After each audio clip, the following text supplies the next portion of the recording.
Hello everyone, welcome back to my channel. In this video, discuss ko naman ang Quarter 2, Module 3 ng Oral Communication in Context, Principles of Effective Speech Writing. This module has 2 lessons. So sa video na to, Lesson 1 muna tayo. Sa susunod na video ko na lang yung Lesson 2. A good speech requires days or even weeks of preparation depending on the topic and the availability of materials needed. Meron naman daw ng mga expert na mabilis lang nakakagawa ng mga speech. Pero as a beginner, dapat careful planning daw ang kailangan. When planning for writing a speech, dapat daw i-consider ang mga iba't ibang mga principles. Number 1, audience profile. Knowing your audience, specifically ang edad, gender, educational level, religion, language, culture, and group membership is one of the most important aspects in developing your speech. Bakit nga ba? Ito ay upang maging angkop ang iyong speech para sa iyong mga audience. Gaya lamang ng edad. Importanteng alam mo ang edad ng iyong mga tagapakinig. Kunwari, mga bata yung audience mo. Siyempre, i-adjust mo naman ngayon yung language mo para maging akma sa edad nila. Hindi ka gagamit ng mga mahihirap na terminologies. Hindi ka rin gagamit ng mga salitang hindi angkop sa edad nila, gaya ng mga words na mga medyo may kabastusan at mga salitang bayolente. Dapat mo ring malaman ng kasarian ng audience mo. Meron kasing mga topic na hindi makaka-relate ng mga kalalakihan o kababaihan. Importante ring malaman ng educational level, religion o kultura ng iyong audience para maiwasan ang hindi pagkakaintindihan. Maigi na ring alamin kung may sinalihang grupo ang inyong audience. Isang dahilan nito ay upang ikaw ay maging maingat sa iyong mga sasabihin. Analyzing your audience will help you discover the information you can use to build a connection between you and members of your audience. Importante ang connection mo sa audience para kayo ay magkaintindihan. Ilan sa mga tanong na dapat mong sagutin ay ang mga sumusunod. Who is the audience? How many? What does the audience know about the subject? Ito ay importante upang alam mo kung saan ka magsisimula. Baka mamaya, salita ka ng salita ng kung ano na alam na pala ng audience. Sinasayang mo lang yung oras mo. Why should they be interested? Kailangan ito para mahulma mo ng mabuti ang introduction mo. Pag maganda yung introduction mo, makukuha mo yung attention ng audience. Number 2, logical organization. Once you have already analyzed your target audience, the next part is to organize your speech manuscript. Importante ito para maging smooth ng flow ng sentences mo, pati na rin ang mga paragraph mo. The written speech has 3 parts: the introduction, body, and conclusion. Ang role daw ng introduction at conclusion ay may pinagkaparehas. That is, the introduction presents the main idea of your speech, while ang conclusion naman reiterates o inuulit para ma-emphasize ulit ang main idea. The body offers definitions, examples, or any information that can help you convey your intent and mabigyan ng linaw ang main concept ng iyong speech. The introduction. Ang introduction daw ay ang pinaka-crucial part ng speech mo dahil sa 5 functions. Una, dahil sa introduction, dapat nakukuha mo yung attention at interest ng audience mo. Ikalawa, sinasabi dito ang purpose ng iyong speech. Number 3, it establishes your credibility o ang tingin ng mga tao sa iyo. Number 4, it should provide reasons for your audience to listen. Dapat binibigyan mo sila ng rason kung bakit sila dapat makinig. At panghuli, ang introduction mo daw dapat nandun yung preview ng main idea of your speech o yung kaunting impormasyon kung ano yung i-discuss mo. The body. The body of the speech is the core part of the speech o yung pinakasentro ng speech mo. Nandito yung main idea. Ito ay pwedeng i-representa gamit ang iba't ibang uri ng pag-organisa. Number 1, problem-solution order. It explains the problem and suggests a possible solution. So, example nito ay, actually hindi naman talaga ito example. Ito ay isang example topic. Kung ang topic ay cleaning up Laguna, Dibay, kung problem solution yung ginamit mong pag-organize, of course, sa body ng speech mo, i-discuss mo yung problema. Pagkatapos mo i-discuss yung problema, i-discuss mo naman ngayon yung solution. Number 2, categorical or topical order. Sa ganitong klase ng pag-organisa, dinidivide mo yung topic into subtopics. So example, if yung topic mo is about the importance of promoting the reduce, reuse, and recycle, pwede mong unahin na i-discuss ang reduce gamit ang mga subtopics under reduce, and then after mo ma-discuss yung mga subtopics, punta ka na sa isang topic na about reuse. And then, same process, discuss the subtopics of reuse, and then go ahead and continue with recycle. And then, discuss mo naman yung mga subtopics ng recycle. Number 3, chronological order. So, involved dito yung time. Pag magdi-discuss ka ng something, dapat merong mga petsa. Gagaya na lang ng example topic na binigay ng module, the significant development of the province of Laguna from Spanish period to present. So, kung ito yung gagamitin mo, ang nakalagay dapat sa body mo ay kung ano yung sitwasyon ng Laguna nung panahon ng mga Kastila hanggang sa kasalukuyan.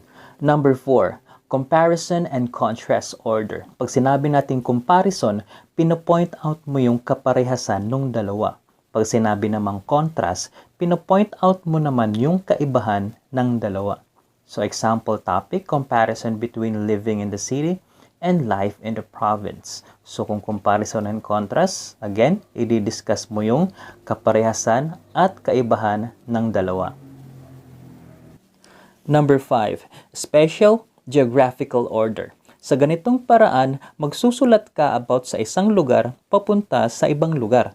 Example, traveling around the wonders of Batanes Islands. So kung gagamit ka ng geographical order, magsusulat ka ng about sa isang particular na lugar sa loob ng Batanes Island hanggang pumunta ka sa ibang lugar sa loob pa rin ng Batanes Island, and the process goes on. And lastly, we have causal order. It involves a discussion of both cause and effect of an issue. So isusulat mo daw dito yung dahilan at ang epekto. So kung yung topic mo ay the fish kill in Laguna, Dibay, you can talk about the cause o yung dahilan ng fish kill. At ang epekto, yun ay ang fish kill. Pwede ring sa ganitong paraan. Pwede mong gawing cause ang fish kill at pwede kang mag-isip ng epekto ng pagkamatay ng mga isda. As long as merong cause and effect sa body mo, causal order yan. Make sure daw na smooth yung paggalaw mo from one paragraph to another. So, magagawa mo lang yon pag meron kang mga transitional words. Para ito sa mga mambabasa mo na hindi sila malito sa flow ng mga idea para madali rin nilang sundan yung punto mo o yung main idea mo. So, binigyan tayo ni module ng mga example. Maiging basahin nyo to para magkaroon kayo ng idea kung paano gawing tama or paano ang tamang paggamit ng iba't ibang pag-organisa ng body ng speech nyo. The conclusion. After writing the body of your speech following the methods of organization, the last thing that you need to work on is how to end it. Ang function daw ng conclusion ay isang summarizer. Bakit? Dahil sa dami-rami ba naman ng binanggit mo sa body, kailangan mong ibalik ang mga audience sa kung ano ba talaga ang punto mo. Ang punto mo ay ang main idea na binanggit mo sa introduction. The conclusion has to be written using different strategies. Ito ay ang mga sumusunod. Present a summary. Repeat the key ideas presented. Repeat the central idea for emphasis. Go back to the strategy used in the introduction. Signal the end of your speech. And with an impact. Importante itong last part na to. Bakit? Dahil ang iyong performance ay hindi dapat magtatapos sa conclusion. Magtatapos ang performance mo kapag nakalimutan ka na ng audience, pati ang mensahe mo. Kaya pag maganda ang conclusion mo, tatatak yon sa isip ng mga audience mo at kahit wala ka na sa stage, nagpe-perform ka pa rin dahil naparating mo sa kanila ang iyong mensahe. Para gawin ito, dapat meron kang mga thought-provoking questions. Ito yung mga katanungan na makakapag-reflect si audience. Humor, yung mga salitang pag narinig ng audience mo mapapangisi sila.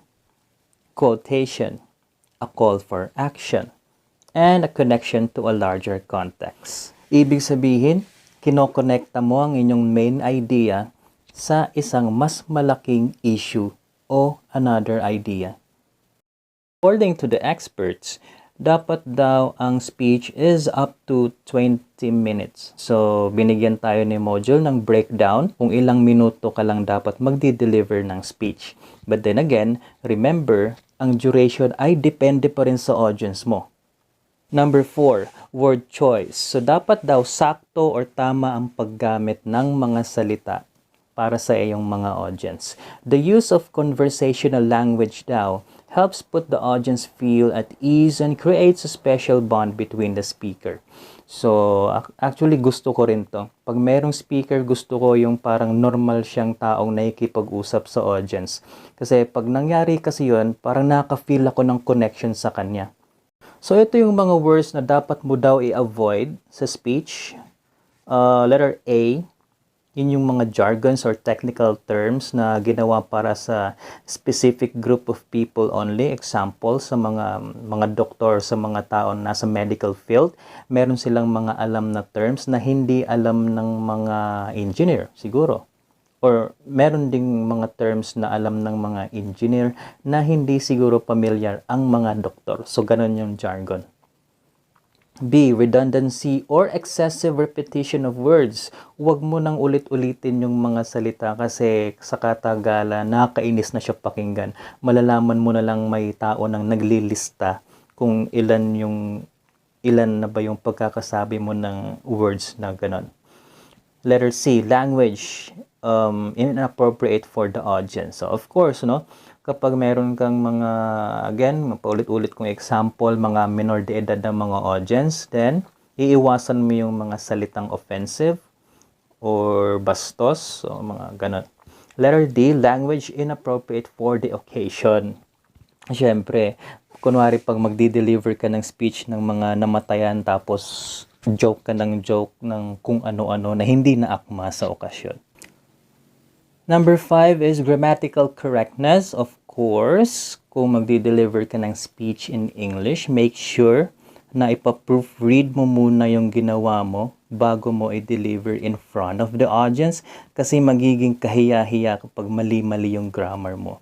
Kunwari, pinakilala ka sa college graduate, maganda yung natapos mong kurso, tapos pag narinig ng audience na mali-mali yung mga grammar mo, syempre, bababa yung tingin niya sa'yo. Ang kredibilidad mo ay papangit sa mata ng mga audience. Kapag mali-mali rin yung grammar mo, magkakaroon ng mga misunderstanding and misinterpretation na pwedeng pagmulan ng mga gulo.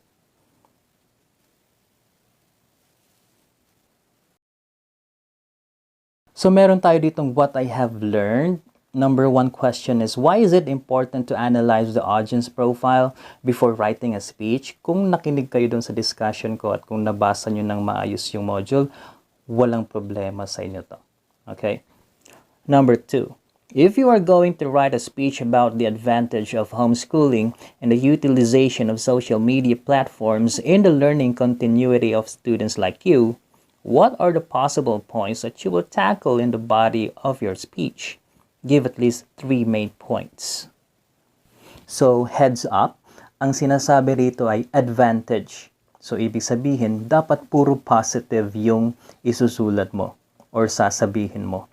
Hindi tinatanong dito kung pabor ka ba or hindi. So, mag-iisip ka ng 3 main points na ilalagay mo sa inyong body of speech. One example main point na pwede nyo sigurong ilagay ay ang safety. Dahil nasa bahay lang kayo, homeschooling, makakaiwas tayo sa panganib na dala ng COVID-19. Number 3, what do you think will possibly happen if the speaker unconsciously puts some jargons and technical terms in his or her speech, or committed grammatical errors or inconsistencies while writing his or her speech? So, simple lang, pag may jargon or technical terms, or even grammatical errors, of course, magkakaroon ng misunderstanding o hindi pagkakaintindihan, confusion, at syempre, bababa ang inyong credibility. What I can do. This part is a challenging part because gagawa na talaga kayo ng speech. So, as long as guided kayo sa mga principles, I'm sure magiging okay kayo. And just a heads up, tignan natin yung rubric. So, ang total points ng activity na to is 15 points. Sa logical organization, dapat maganda yung arrangement ng ideas or thoughts mo. So, dapat hindi siya nakakalitong basahin. Kapag madali siyang maintindihan ni teacher, mas mataas ang chance ang mape-perfect mo tong logical organization.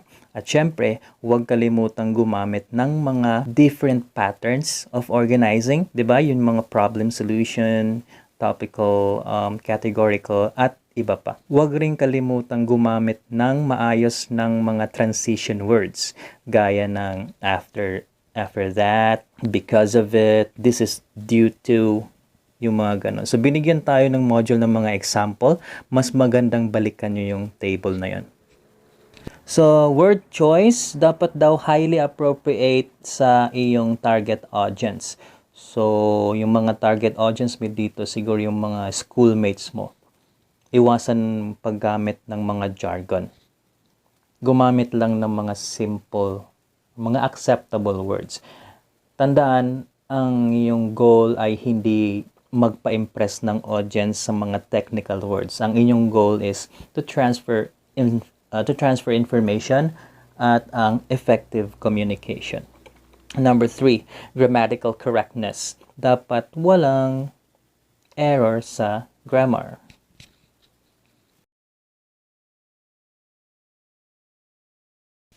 Additional activities, gamit ang output nyo sa what I can do. You're going to analyze the process and content of your speech by answering the questions given. Number 1, what are the things you consider in writing your own speech? Hindi, syempre, yung mga principles. Huwag kalimutang sumagot gamit ang complete sentence, okay? Isang technique sa pagsagot ng mga ganitong question ay ang pag-rephrase ng question para mas maging maganda pakinggan yung sagot mo. So, kung ganito yung question sa number 1, ganito yung pagsagot niyan. The things that I considered in writing my speech are, and then, idugtong niyo yung sagot niyo. So, ganun lang. Huwag kayong sasagot ng diretsyo. Baka hindi magustuhan ni subject teacher yan. Number 2, can you consider your speech effective? Why or why not? So, syempre, dapat yes kayo. Dapat effective. Don't say why not. Why is it effective? Kasi, kinonsider nyo yung mga different principles. Finalo nyo sila. Kaya, sa tingin nyo, dapat effective siya. Number 3. Does the content of your speech follow the different principles in speech writing? How? So, dapat yes. Paano sagutin tong how? Di-discuss nyo naman ngayon yan isa-isa. So, base sa content ng speech nyo, paano nyo ginamit ng tama ang audience analysis? Base sa content ng speech mo, in-adjust mo ba yung mga language? Depende sa audience mo? Yung mga tipong ganun. Number 4, did the principles of speech writing help you in producing an effective one? Of course, yes, yung sasabihin nyo dyan. How? Explain nyo kung bakit nakatulong yung mga principles sa pagsulat ng speech. And lastly, number 5, upon evaluating the totality of your speech, do you think na meron pa bang mga parts na pwede pang i-improve? So, hanapin nyo sa speech nyo yung mga areas. So, point out nyo yung weakness, yung mga weak parts. So, isulat nyo kung paano nyo pa may improve to. So, medyo challenging tong part na to kasi ina-assume natin na perfect talaga yung gawa natin. Not unless sasadyain mong merong mga negative parts or weak parts ang speech mo para meron kang masagot sa number 5. No? Kung sa part ko, sasabihin ko, ay lahat yan. 'Di ba? Lahat ng nakasulat dito pwede pang ma-improve. Bakit? Kasi kulang pa ako sa experience as a writer. What will I do to improve it? Continue reading and writing. So, ganun lang siguro yung sasabihin ko. So, eto naman ang answer key ng module. If ever na hindi binigay ng subject teacher nyo yung answer key, is again for me, at yun din yung sabi ng mga taong nasa itaas, na kailangan daw dapat yung module merong answer key. Bakit? Kasi it's a self-learning module. Dapat alam mo kung saan ka nagkamali para mabalikan mo yon at maitama at maintindihan kung bakit ka nagkamali. Aside sa video na to, meron pa akong ibang content na dinidiscuss sa mga different concepts ng oral communication in Tagalog.